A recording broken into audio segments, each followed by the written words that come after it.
gaur gurekin dugu Maria Sundanda.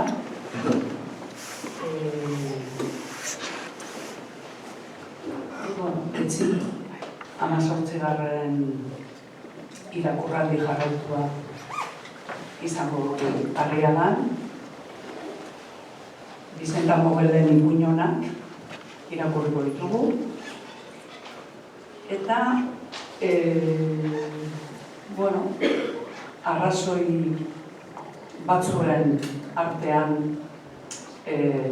auton liburu hau ipuinonak irakurtzeko,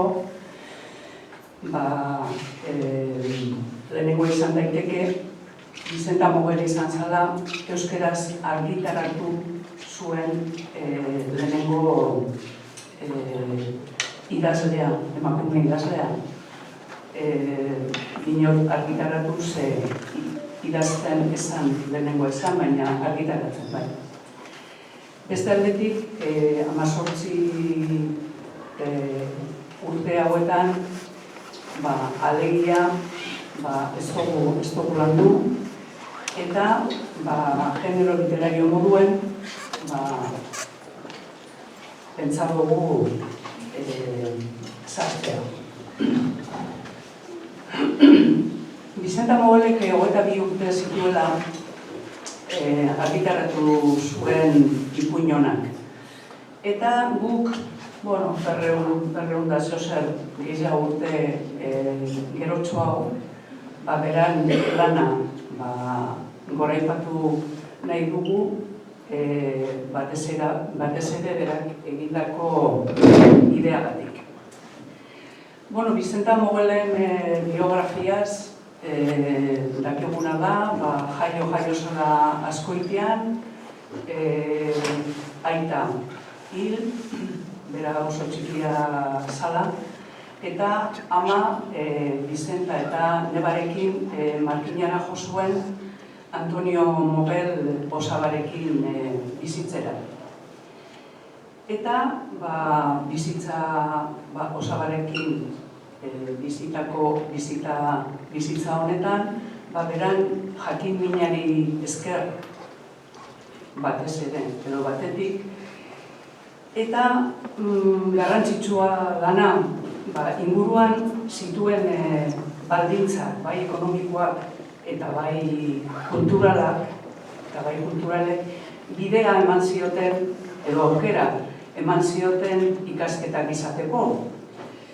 Sasoi hartan oso emakume gutxiren esku zeuden baliabideak. Bizentaren bizitzan idazlea izan zela badakigu, Bizkaiko Aldundiko itzultzaile izan zela, ni behintzat, orain dela hilabete pare batera arte ez dut jakin. Baita Gabon kanta askoren egile, eta editore lanetan ibiltzen zala, senarraren familiak inprenta bat zuen hemen Abandon, eta berak, familiaren inprentan editore lana ere egiten zuen. Bizentaren bizitza lotu behar dugu 19. mendean, zegoen movimentu literarioarekin. Eta argitara eman ziren alegien liburuen artean, Bizenta Mogelena erreferentzia bihurtu zen. Eta, bestalde, guretzat, euskarazko haur eta gazte literaturari hasiera eman ziolako. Hauek gure arrazoiak, auton Bizentaren ipuinonak irakurtzeko. Eta honekin lotuta, gure lotura Maria Sun dugu. Maria Sun lanok ezatzen dugu, sari asko izan dituzu, azkenengoak hemen etxe honetan Ogorezko Euskaltzain izendatu zaituztela, Iaz Gutun Zuria saria izan zen du, eta Emakunde saria ere. Maria Zunen, oindala 5 urte 13. Irakurketa jarraitua izan gendunean, Maria Zunen lan literarioa izan genuen irakurketan. Protagonista Maria Zunen lan literarioa izan zen, haur eta gazte literaturan izan duen protagonismoarekin. Eta hemen Euskaltzaindia areto honetan, 2008ko azaroan, Maria Zunek esandako hitz batzuek irakurriko dizkizu. Maria Zunek esan zigun, haur eta gazte literatura gilea izan naiz gehien bat, eta euskal sistema literario eraikitzen parte hartu dut. Maria Zunek argitaratu zuen okerrezpanago, lehen ikuinburua Amets Uinak izan zen, 82an, Maria Zun Lasarteko Landaberri ikastolan ari zen lanien.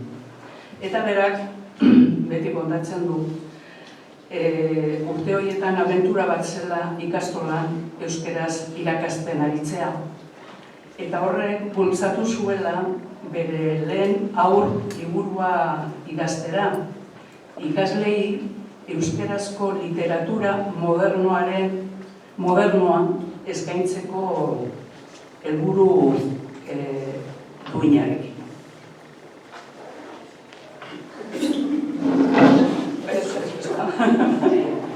Bueno, alde batetik lotu dugu haur eta gazte literatura, Bizenta Mokelen eta zure artean. Eta bestetik hor badaukazue animalien mundua bio-mankomunean, ezta?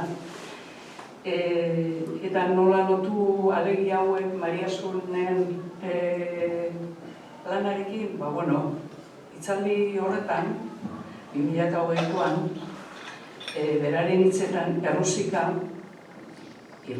liburuan 1988an argitaratuak hasiera eman zion bere barne faunari deitu zion animalien desfileari. Era inkonstiente batean, zure hitzari. Eta lotzen badugu, beren liburuak fauna honekin, hor daukagu 2001an elefante txori bihotza, eta 13an inurrien hiztegia, eta hemendik aurrerakoa berak kontatuko dugu.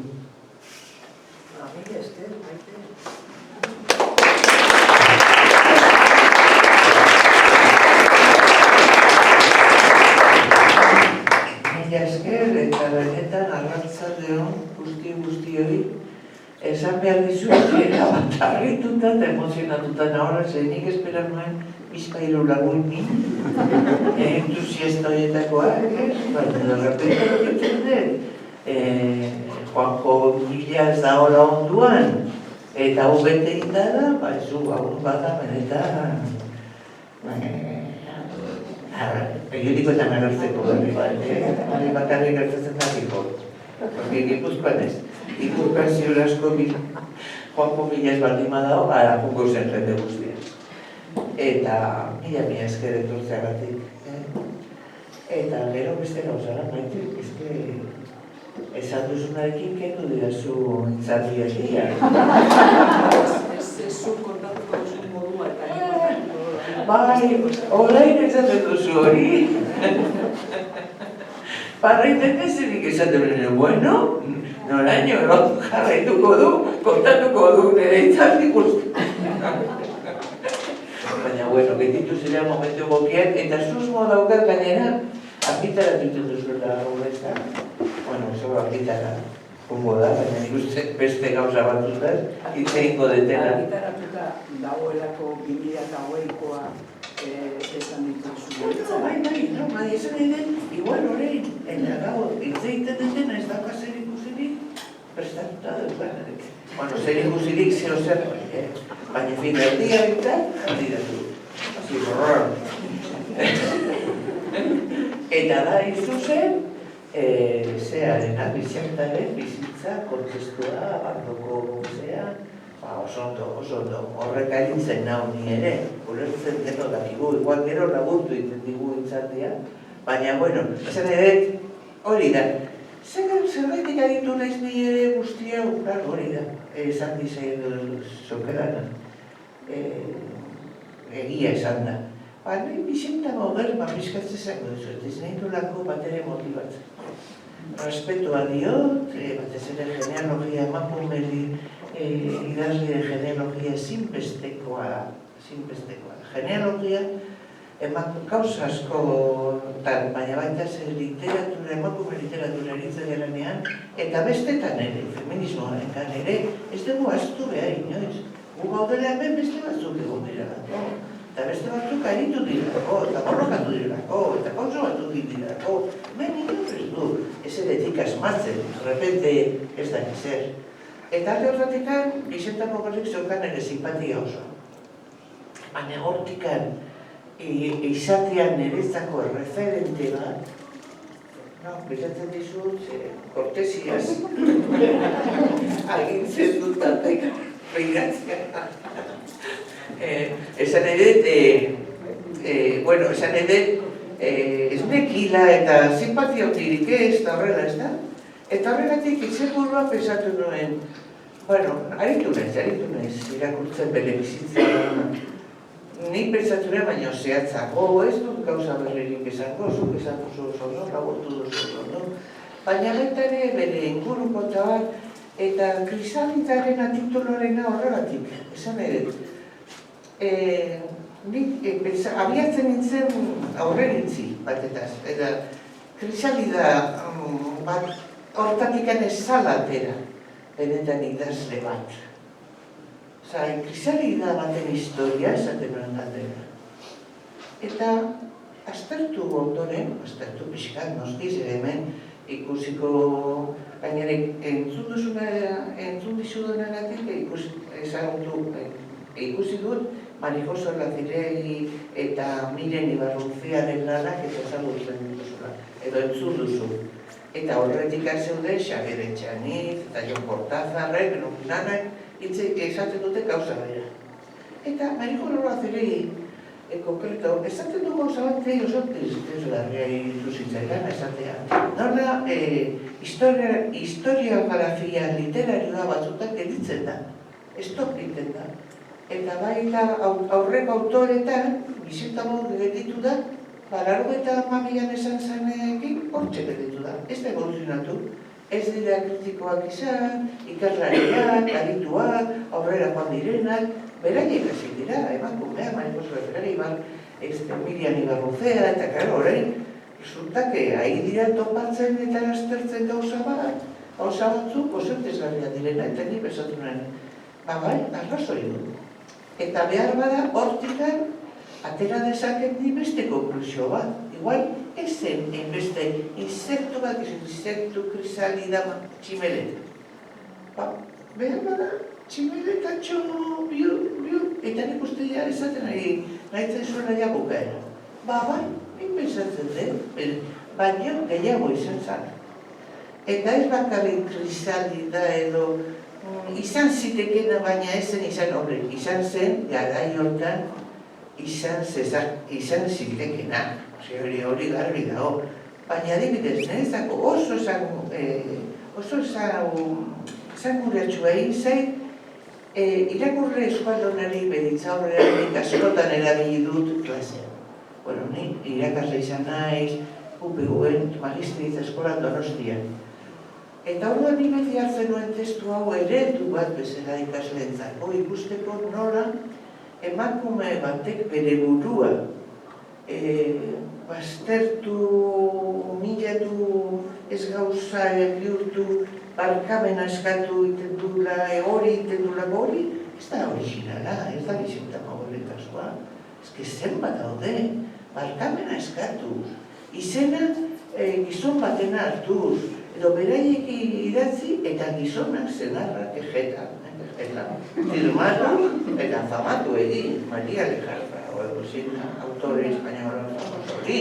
Zer gertatu da, emakumeengan izateko horako prebentzioa, eta esatu zuzkaro, ez da txantxetakoa, mundu androcentriko, sexista eta machista batean, ezitzea.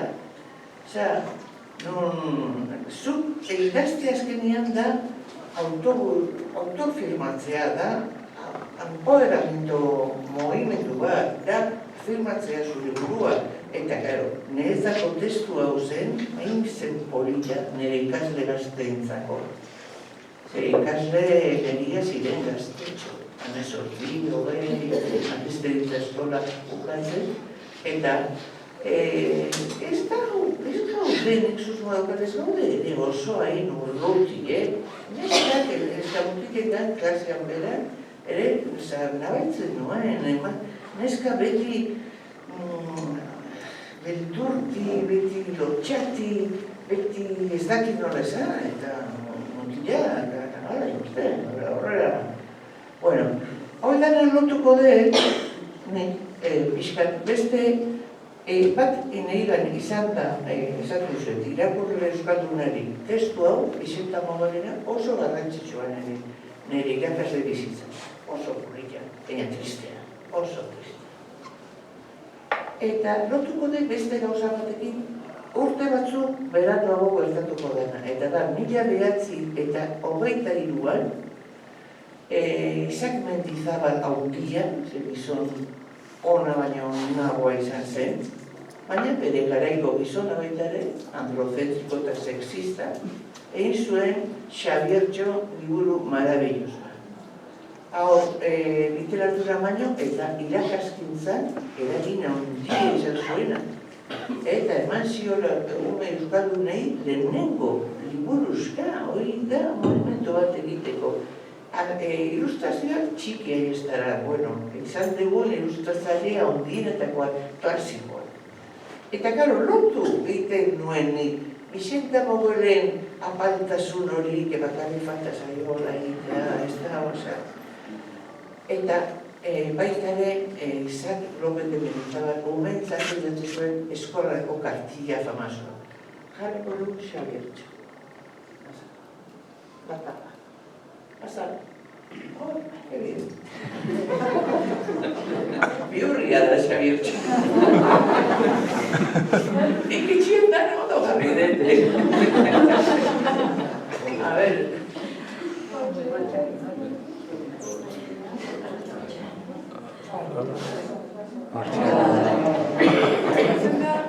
Bueno, ikusten duzu ezeko txorro.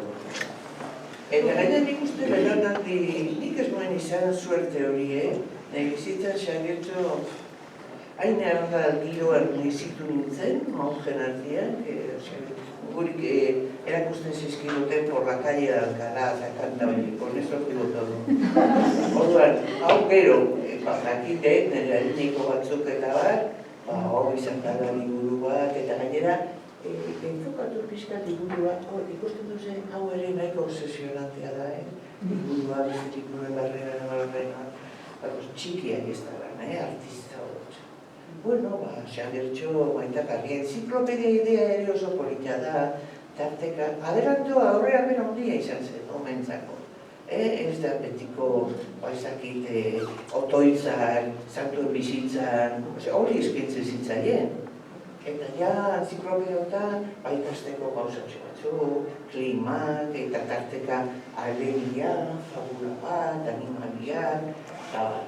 Baina, hasiera du zoragarria, lehenengo.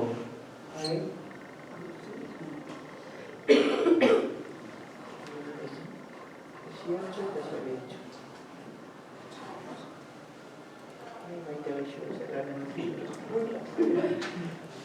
Nik uste autobusean pizkiak.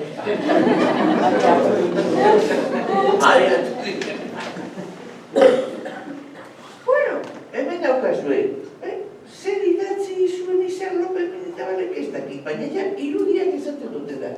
Hala ikusten duzu gure Xabiertxo. Moduaren txigorren. Pertsonari, fin, majo, ez? Casa hori, Afrikatan noizkoa, txapela da jarrita, ja sortziko txikia, zehatzeko, munduan dago. Perfecto, ikasletxoa, umetxoa, Xiartxo. Bueno, Xiartxo jarren eta, baina, ikusten da hor pantalitan. Igual, claro, de tamaño bai, baina irudietaz ari naiz, irudietaz. Nolakoa da? Ze begiak ditu? Kokotea ikusten zaio. Hortik aparte, errazatzen nahi da, okipaten da. Nori amamukinari. Zia dena gaizena dago, eta ere gehiago grabeago. Eta esaten dizuen berriro, izan López Mendizabali ni sekulako miresmena dio. Miresmena edo eskarrona. Euskal Herriaren alde, euskal kultura irakaskintza zuen, baina, bere gareko bizon. Baina, ezke hori bertan Xiartxo hori buruz ezako zaiguna, liburuan, hortxe gupatzen da. Gero nola argitzen gara, guk kate bat gara. Bera, hainbeste lotxa eta errudun sentimentua basik balima zeukan emakume ona aditua azkarra latina zekiena. Gero daukagu baita ere ondo eratzen dira, euskal kultura betzat, hor dago, guatako bera eta jasko bera bakarrik erauten, Xiartxo.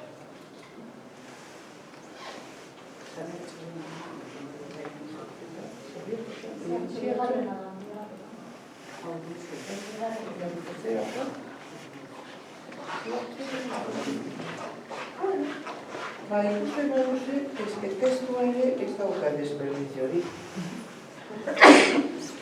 Hemen aurrean daukazuten, hau Xiartxo da. Xabiertxo,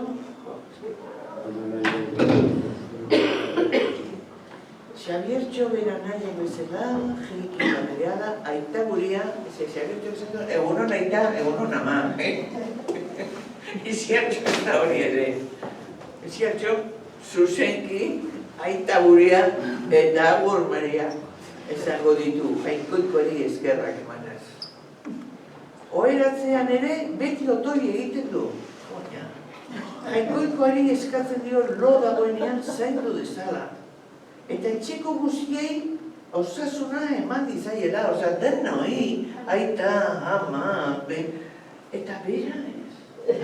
Xiartxo, eta mentatu, nik uste, erabiltzat nire klasetan, askotan izaten diena ikaslei, hiru adjetibo, nik uste, euskal emakunari dagozkiona, siento. Xiartxo oso bihotz honekoa da. Isila, zintzoa eta garbia. Iko botatzen nien erikazte. Zui, ume andaluz bati. Zui uste duzu adjetibo hauek dagokiela. Ikusten dut ez ez. Osea, garbia, zeina garbia emakumeen sustraietan oso importantia zen, eta baster ez du jartzen hau, baina baster nastaldia, baina gauza berragorik ez dago, Osea, isila oso importantea, isila, eta gara Bizenta, ez da izintzen, ari da izintzen eta horregatik barkamen eskatu behar du, tradizioan emakumeak isilik egon beharko lukete, eta Bizenta, Ixiar baino zaharrako da, baina Xiartxo jarretzen du, zean behar. Behitu, bihotzonekoa, isila, zintzoa, eta garbia. Nik hiru adjetibo horiek asko gustatzen. Eta batzutan zuzkitu dura. Naiz da gaur egun badirudi, ez dakit, nola gauzak asko aldatzen diren. Bere gurasoak asko maite dute. Bere amari etxea txokuntzen laguntzen dio, como no. behin ere gezurrik ez du esaten. Hori oso importantea da euskal emakumeengan, gezurrik, aztarnazakea ez izatea, fina, ez da behin ere gezurrik esatea. Eta ez da, hor aurkezpena duzu, beratzen baduzu berriro Xabier Teixi hartxo, alakizu. Zein da, emakume baten, eginkusunak edo futuroa, ez da. Eta ezer, nire dezun 23ko aldaketa. Baina, hortikari. Baina, bueno, hile hori neukani moidana bat eginda, esaten nuen bezala, Vicenta Moguer eta gainera, bai, esan duzulako ez du repikatuko, baina egia da, emakume azkarra, fina, militante esan nuke, idatzi ondo idatzen zuena, batentzako, bestentzako, aldundian lanekin, osea, emakume sendo. Eta froga aurkitu dut, eta ni ordu arte irakurri gabe, bera idatzi dio gozaiari Don Victor Munibe eta Largure hori edazten dion karta. Esanaz, nire salduntxoa, hartu ditudan ezkero gogoak argitan emateko ipuin honen liburutxo bat. Erabaki behar noan nori bere eskintza egin. Buruari neke gogor eta gogaikarririk eman gabe, nori asmatzen zu izan berzinen. Nik hartu behar nagoena. Osa, azten da karta bat, doktorezia batekin, eta empoderamiento batekin izuan, ez da sarreratxo hori, nola usatzen den, eskarrazte bat, hori aztertu den pixka. Nizu zen, Don Victor, nori eskene liburu. Ez bakarrik, autoretzak oso esan duzu bezala, ez da bakarrik idatzi, baizik autorea da, eta firmatzen du, hori oso importantea da. Oso importantea da, firmatzen ezinatzen. Hori berak emaitek esan, baina esan nire idatzia, zehor markatzen du diferentzia handia. Beste emakume eskorekin idatzi dutena, baina firmatu dute. Eta elebizioz bat egite, eta jakasi etxeko irratian sentitzen aizelako, hori indikan aurkezten ditut emakume batzu, gauzak egiten dituztena, oso obra, eta ez dut firmatzen. Libre hori ez dut horretzen. Ez dakit, ez naiz. Artista oso ona, eta zea, egiten ditura kalendario batzuk esatzen, eta esaten dut, non da oso ditu. Hori, ez dakit, baina nago zure zure. Baina eske hori da, auto sabotatzea zure burua. Ez dakit humiltasuna da, zekoina da. Ezen joan monjetara. Monjetan ikasi egiten genuen, beti sinatura eta data ipintzen. Baina honek ere berriz ezaki monjetan guzara ez, baina ez gainera ez euskertiana da. Hau da, eskertianak ere ganera, oitan alotzen da, Zuzuzia komunitarioa entana delako, baina gizon batekin ez dugu problema hori. Entana sinatzen dute, ezatu dute ondo, zer nola egin duen. Eta beste kaso bat neukan, noiz izan zen osoa ingertu daukat kasua, berriro firma falta. Zer hori, hemen, no firma ez izan. Y yo digo, otra vez el rollo. A decir, firmar. Baina zen ere, garrantzia handia dut. Mariposa grafitik eta esaten dutena. Firmatu dute. Oso importante. Orduan, irakurle zeari dedikatoria horri nola egiten dio, bueno, personai handi bati, zagonari, Montre, adierazten du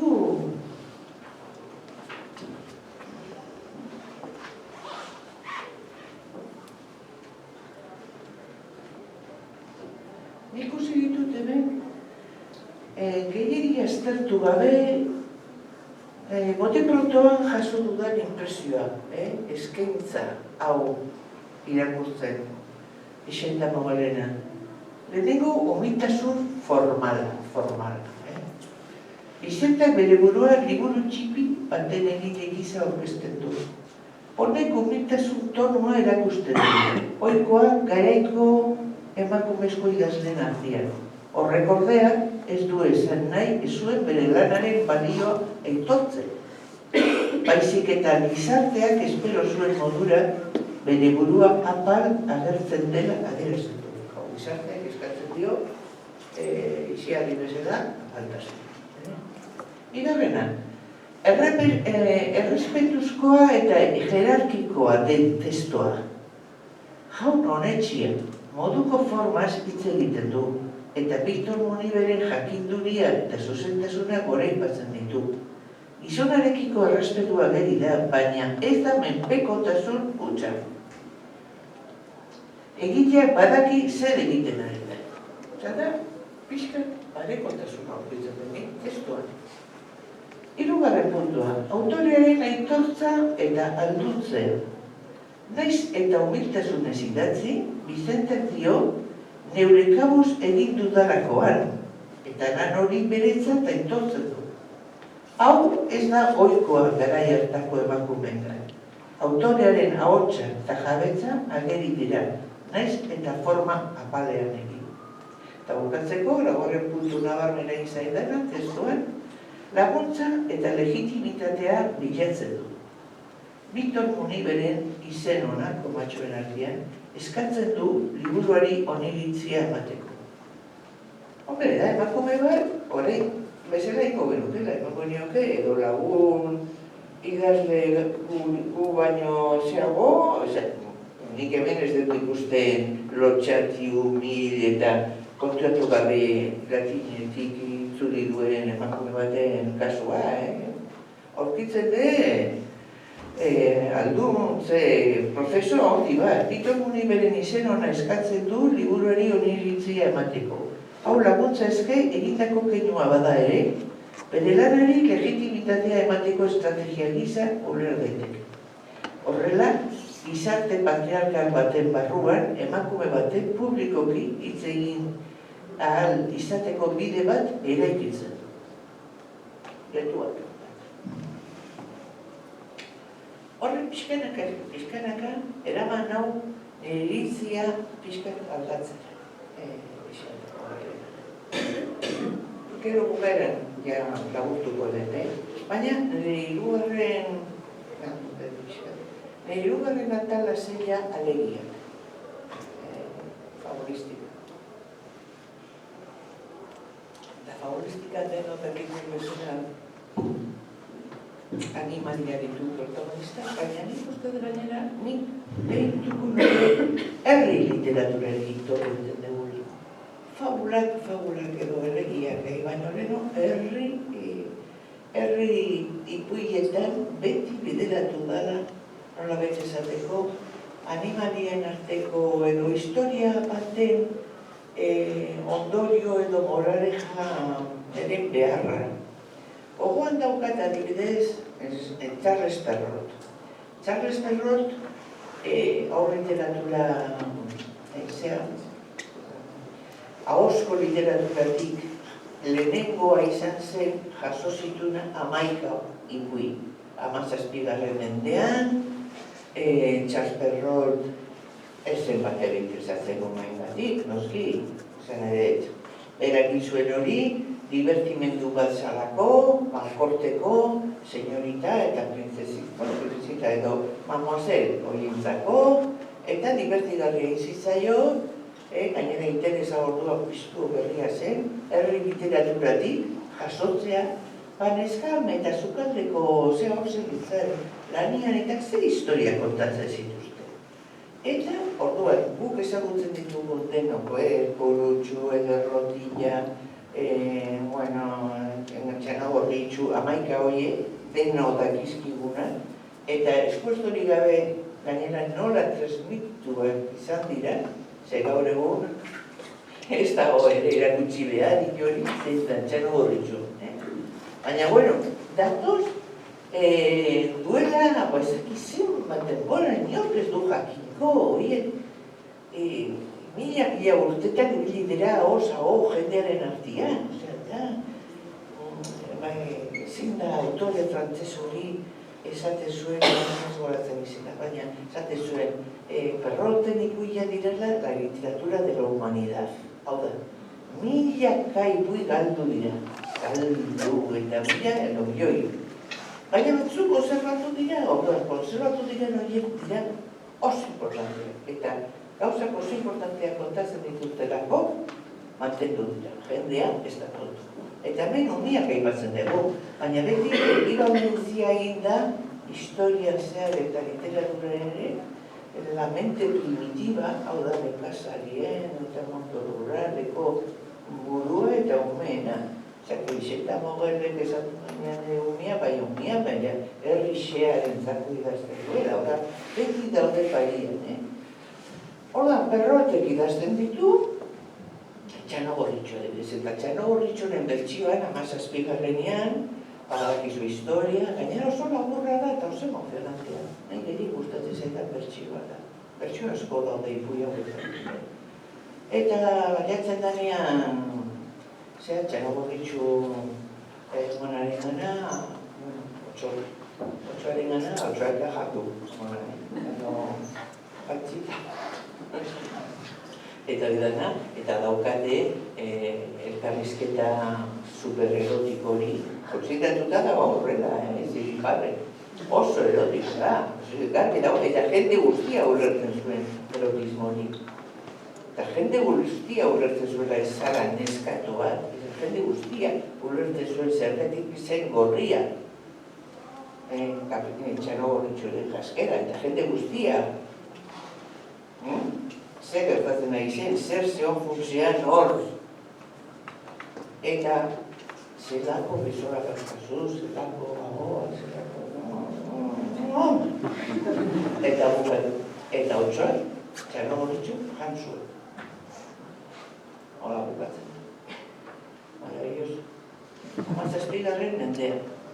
Gero datozen 19. mendean, Grimanaia jasotzen dituzte beste bertsioak, estariak, mistariak eta istariak tripa iritzen ditu, eta baina bertxio asko daude, adibidez, Zenicienta edo Maria Roskinen, momentu eta nik ez dugu zehatu ikartzen horrenia piskatutzuta, 350 bertxio zeuden, Oriente eta mendebaldean, ekialdean eta mendebaldean. Hora dira, ipui honek arzakatzen.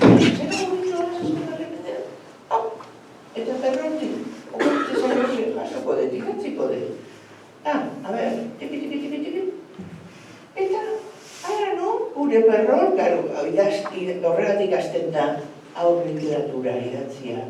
Claro, lehenengoari okurtze zaio ahozkoa idaztea. Eta hori hor kristalizatuta dut. Hori da paso, ahozko literaturatik idatzia. Eta idatzian, zer murritu Perrotik eta moraleja bat jartzea. Moraleja, non argi eta garbi esaten da. Ikusten duzue bat, neska gazteak, kotxo guztiak ez direla berdinak. Baina, ez dago beharri. Baina, ja, hor, aiatzen gara, fabula legiaren muinera jo.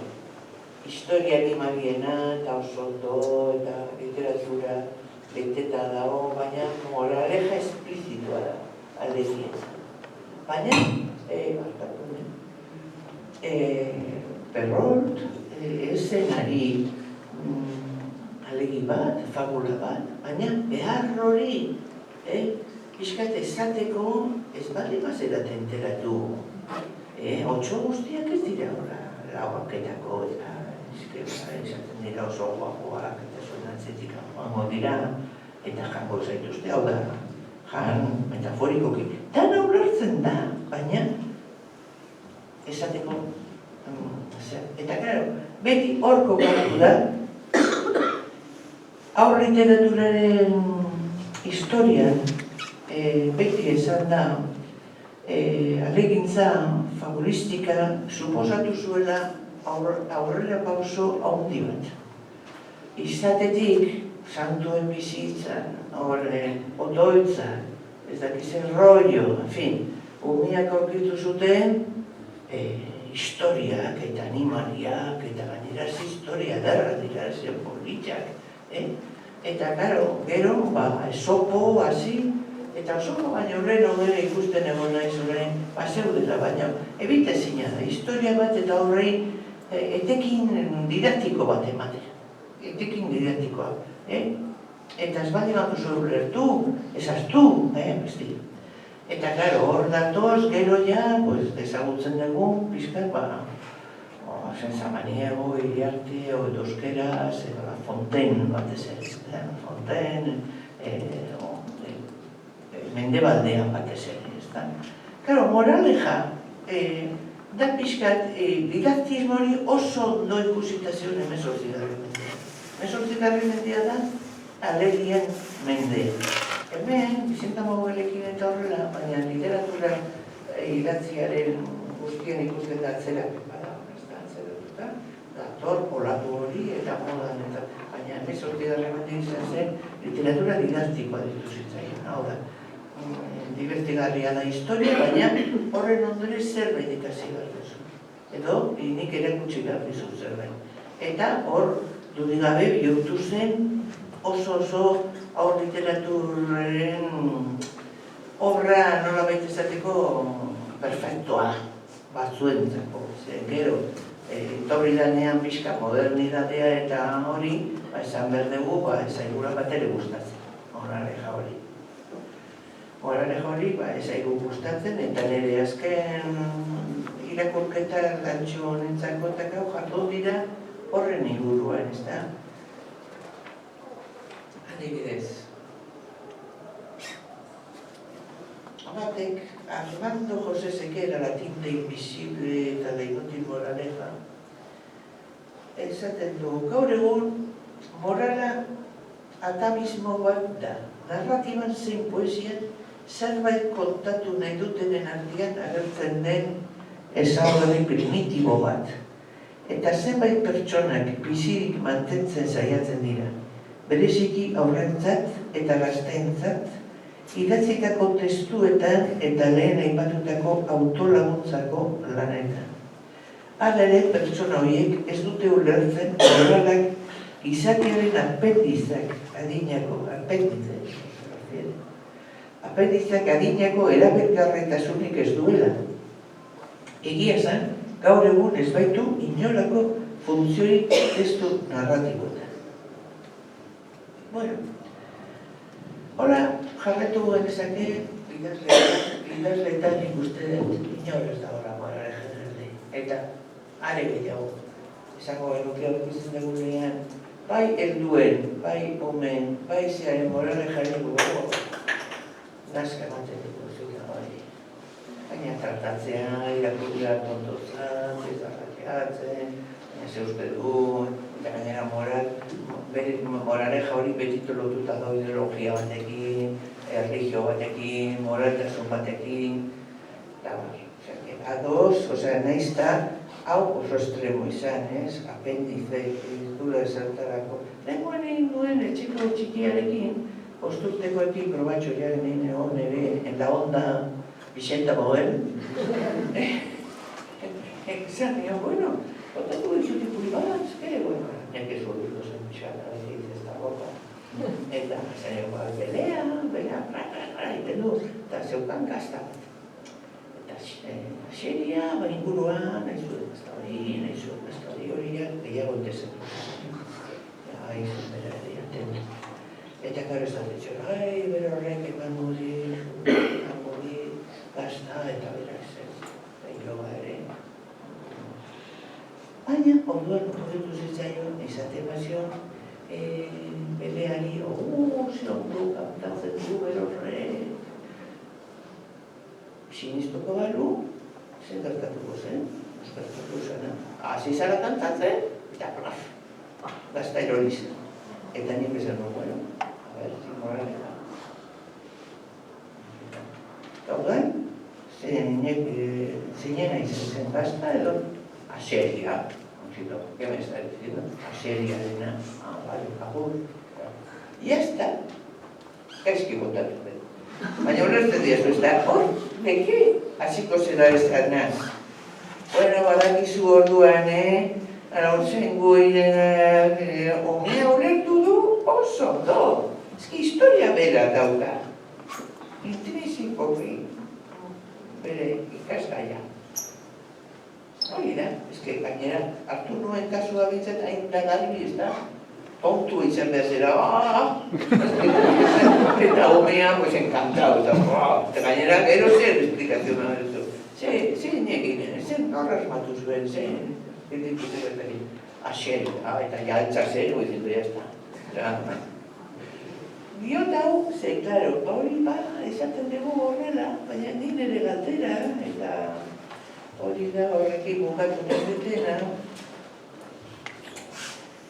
Nik ez dakit noraino, gaur egun moralde jarena ezote da travestitu. Ezin dut gauza honderik esan, baina oso neketsua da pentsatzea historia bat, umentzako eta ez umentzako bakarrik.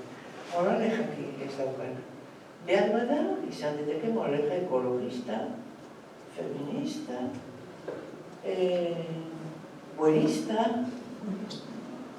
ez dakit nola esan, baina nik uste oso zaila egiten zaiola helduari, eskintzea besterik gabe, omeari gaztetxoari, kontakizun bat. Eta zaizu gustatu duzu. Eta batez ere, nire nakutzu jakiko duzu, argitaletxenetan eta dana, hor, zerbait behikulatu behar duzu. Batzutan deitzen diogu los valores, pero ez izan da, azkenean zaigera, ez alda beste zensura klase bat. Ez alda, feministak gu ere ja gaude, ikusten dugu zerbait, bat erratro, hau ez, gaur egun oso pinpilian dago narazoa da, da cancelación. Nik orduan alegiaren ze hau, problema, edo beti izan da morale jarena, ikusten dut zoritxarrez ez dura gaurkotasunek galdu. Baizik eda beste modu batean sartuta da hona. Adibidez, nire ikaslengan, nik ez dakizaren, beti bere lanak entregatzen zituztenean, liburuak buruz beti erantzile zuten, eta hau oso egokia da lantzeko elkartasuna, eta baita ere bilatzea ipuiari, liburuari etekina. Eta hori da, beste modu batean ere, edo gurasoa, edo maizu maestrak ere, terribla gara. Gu beti hartzen dugu testo bat, eta bilatzen nahi dugu zertarako erabiliko dugu hori. Bez, elkartasuna lantzeko, bullying kontrako ez daki zer, bestiaren kontrako. Horri dikitzen dut, usten dut idikita abaniko hori, ez da. Alde hortatik ez naiz ni oso behikor. Egi esaten da eso ez. Konklusio.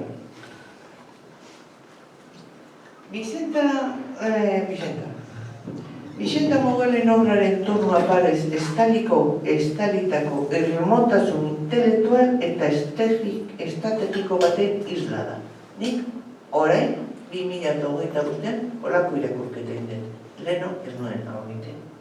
Irmotasun intelektual. Batez ere, Uliberi jaunari idazten dio moduan, hor ikusten bete bat, kume bat, idazle bat, oso alduna.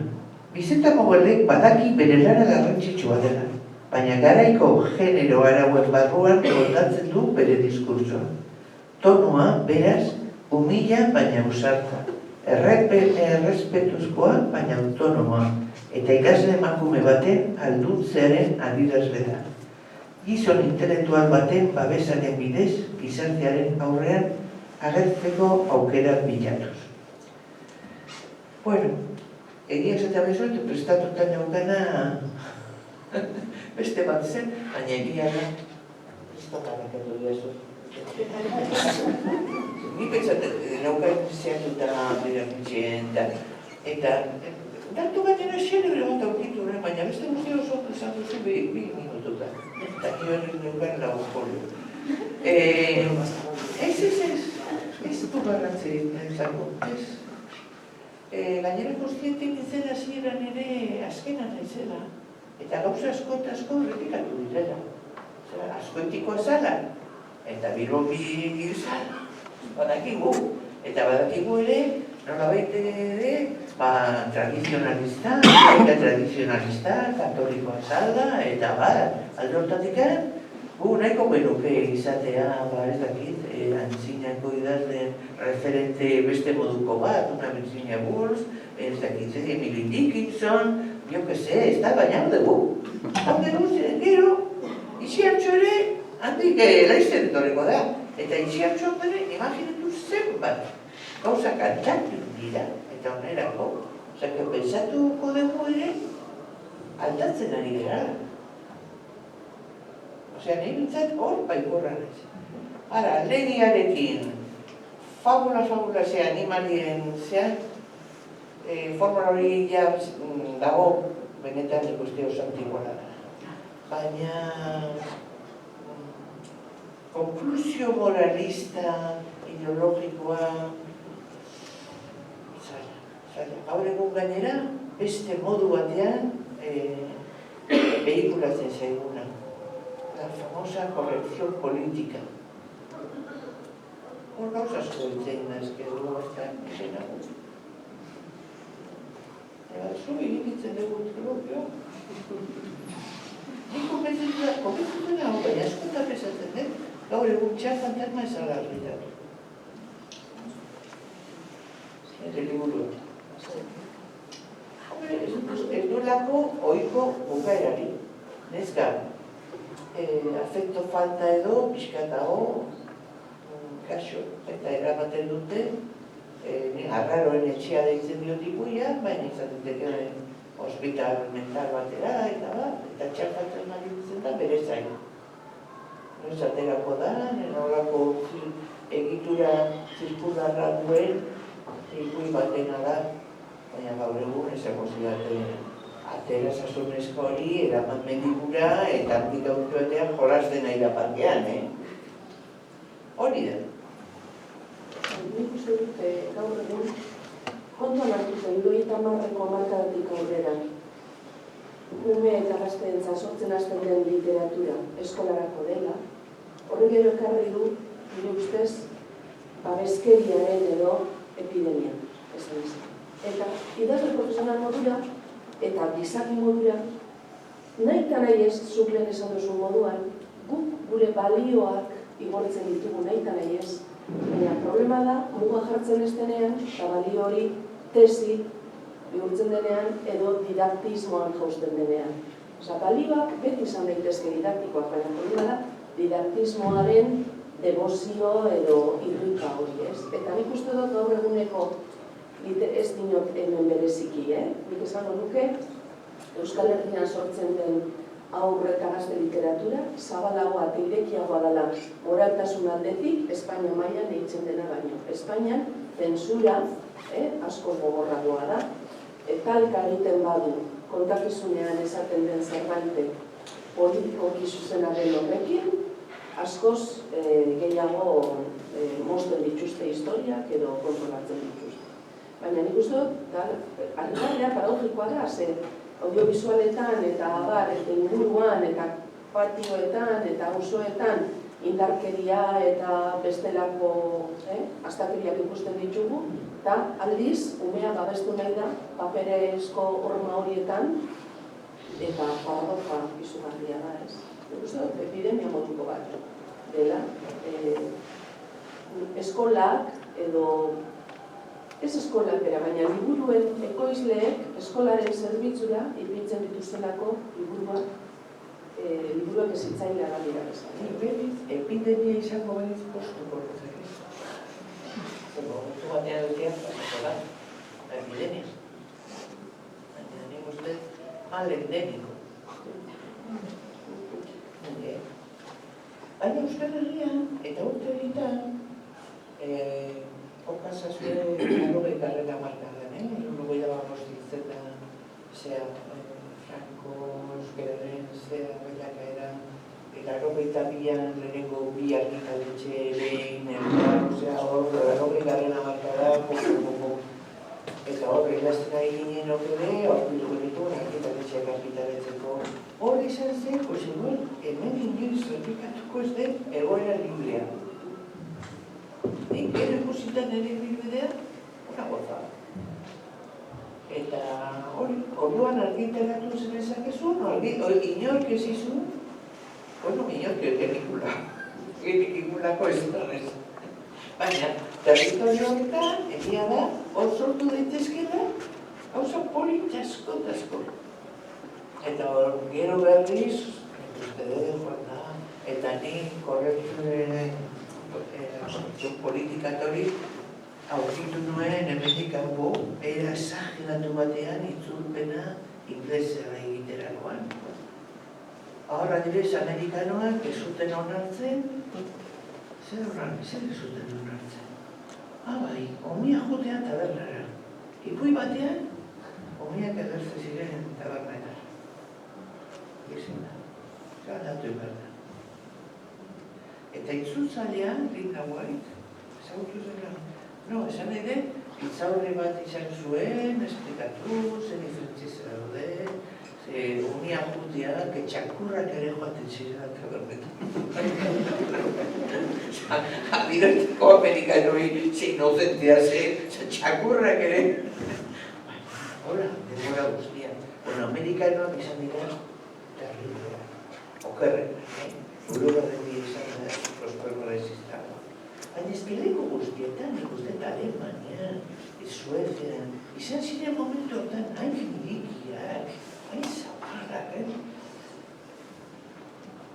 Eta orain, eta ni, batez itzulpen Ameriketako zean, baina gainera harkakuzo erusika, saldu iten du zerbezta garagardo jarra batea, eta hori ere gaizki bizitzaiez, protagonista da berrena, edego horrela. Eta gero hemen, grazioso izan zen, daukat bestipui bat hemen, maixua, total, zorrina eta maixua, eta zorrina traketxa zen, eta jotetzen eskoletara, eta bihurtze zitu maixu maestrak, botellatzen zitu. Eta, ariketan joan zen klase batera, eta antze hor maixu bat, kerman, ipui bat kontatzen, jansetan deleteretan. Hori interesatu zitzaio pixkat, eta ez zuen zorreitu. Utzi zuen urrego egunerako. Urrego egunean joan zen, eta jarraitzen zuen jansetan deleteretan. Hombre, urrego egunean. Eta horrela, pixkana ez bakarrik salbatu zala maixua, baizik enamoratu ziren. Baina bitartean, bodegan, botellan, pilo bat maixu maestra zeuden. Botellan dutan. Eta, gero ja, askatu iten dituztenean, nik esaten ditipuiak, atera zirela maixu guztia pospozik pixkan, eta ez zutela berriro lan egiteko gogorik, ez zutela, eta nahi argitaletxea, bere, a ver si los maestros iban a ofender. Eta nire ofender? No, baina, behitu ze parametro daude, ez da, baina daude, orai, modernitatean, ez da?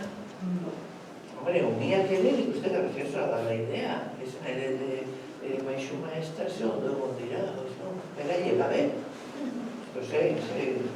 horrela. Eta bukatzeko,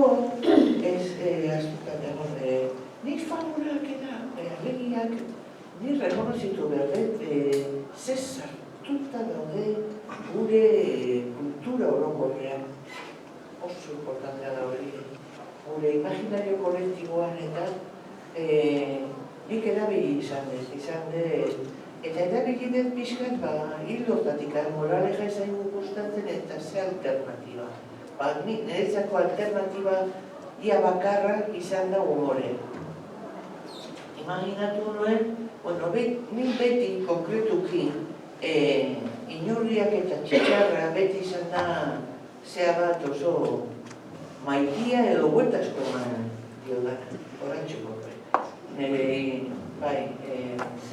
Mikroipuietan ere, inurria ziren protagonistak, inurrien histeria, inurria obsesiona. Eta, claro, marikanta da txitxarra edo txirrita, ez da?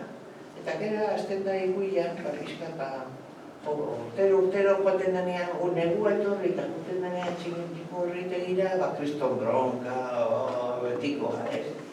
Eta esaten, hau deniko den beste goza bat, nahiz ezaten, antolatu ditala kanta, lehiaketa bat, kanta bez batza, eta beraiek ari dira prestatzen eta joaten denean, horren jarriko dugu.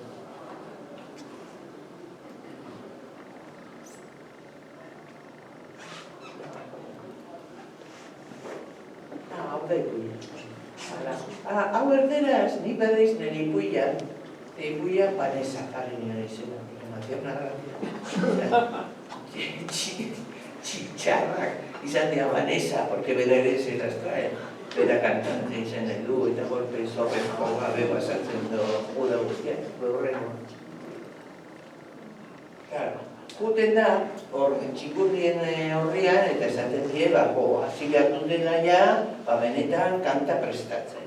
Eta prestatzen, eta zari dira bestia prestatzen. Zari dira, zedez, kuku, kantatza zurberriro, kuku, entzuko izutaz tiro, kuku, golkoak, una txorra. Eta, baina ja, txikurri guztia daude astoratuta, gora bera prestatzen da, ensaioak egitea, eta zea, eta ipuien zehar, ikusten da, txigurria dira un horror, ezta? Eta, pasatzen du da horrela, eta bezorra da dana. Eta gero, hor datu moraleja, ezta? Eta, ni bopa pasatu nuen, hau idazte, egia zetero. Ez?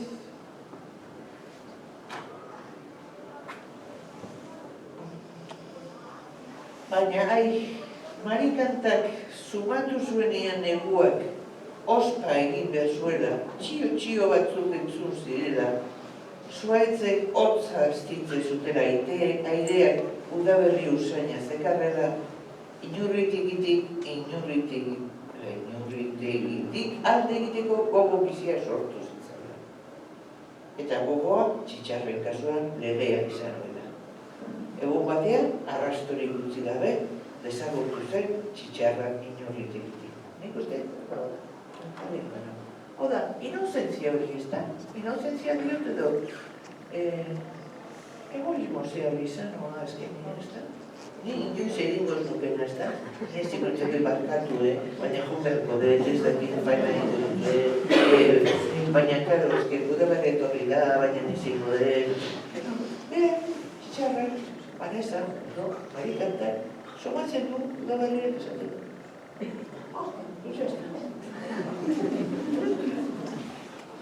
Izan ere, negualdi bereziki atxedi eta erosoa izan zuen. Abeslekua eta janaria izatez gain, bere autoestimua onditu egizen abeslari eta talde dinamizatzaile bezala. Gainera, artez bete zuela iturri triste eta aspergarri batzor bizitza pentsatzen zuen. Esan dizu lotxarik ematen, langile gaxoiek, engainatu izanak beti dago, agotz bat. Pepita Urregiro ditzezara. Erritarin zion Leonor Sordin horrat. Lotxa? Zer izan nahi du horre? Jo digo, lotxa, zer nahi du horre? Que más quisiera? Horrelako zia dira txitxarrak, berezkoa dute. Inurriak berriz triste jarriote ziren, engainatuta, zapuztuta, zaharra sentitu ziren, baizea, eso eixe. Horrezkero, xixarek diote inurritegi hartako inurriek lehenago adina lan egiten dutela, baina poz handiagoz. APK beste dutela Maite Inurri, Maite Inurri zen konkursorako esaiatzen ari ziren. Antzeko kantutxo bat eta nostalgia esperetxo, hori dituztela. Eta bada ordutik txitxarrak gozoagoatzen dituztela esaten duen. Todos buenos, todos en paz, baina humore. Nerezako konkretuki, bitu, eskorra nintzen bezala, hori pixka, hola mejari gabeko testo, baina nintzat humorea, nik uste humorea klabe dara, nintzeko. Eta batez ere hori, nik uste txixarrak esaten duenean, hori, nolez naizen inoiz izako horrela bat. Getitzen zen guztu hori ez da. Bueno, nik uste den, zuen orko badala edo, nik ere, nahi duzen, zuen orko badala,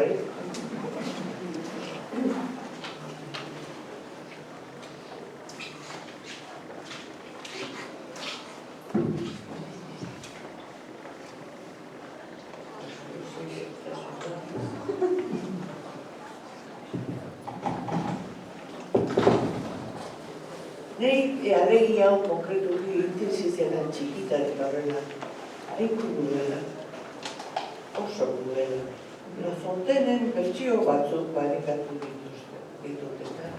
Eta La Fontenen, oso duela. Esaten dio,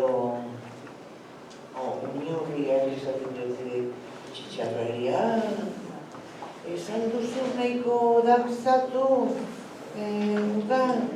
guain, dantzat eta hil, eta jokize, gaiztoak, krudelak, eta nire txikitan edo gero ere ez da. Irudi hori ez da, eta nola eta bat da hola, biba la vida, eta edala da, provokatzen du. Baina gero, eta bertsio Bizeta mokolena da, zua bezan horrena. Lehen zeatu, orain eta bi ez horita bukatzen da. Baina La Fontaine... Eta bai beti amorroa sentitzen duen nire joan.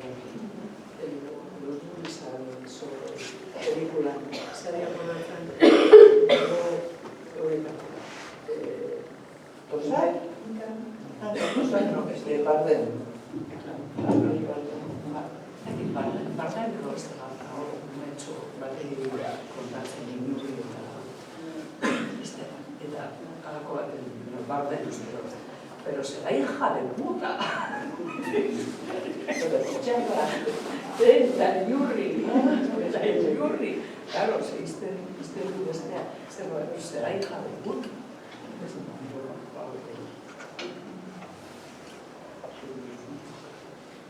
Ikuste eta legia, bizitako gara, humanitatearen jakindudea dutzen ikustera. Animaliengan jarri giza jokabidea, oso arte milenarioa dara nik uste dut. Eta oso ona dira. Eta berriro esako dut, rotuta daudela gure kulturan. Eta ere, ez dakit, reina ezaite dugu, baina zenbait erabiltzen dugu, asko erabiltzen dugu. Mundu hori eta historio horiek eta konkretuki nik gure momentxoari kontatu niola baita ere beti fascinatzen du. Ke tonto besatzen hori bele lantxiko gaztati. No, hola, azten agera ezin bukatu baina. Badaukazu besterik. Jokatu egingo dugu eta mila esker. Oso gustora egon nahi.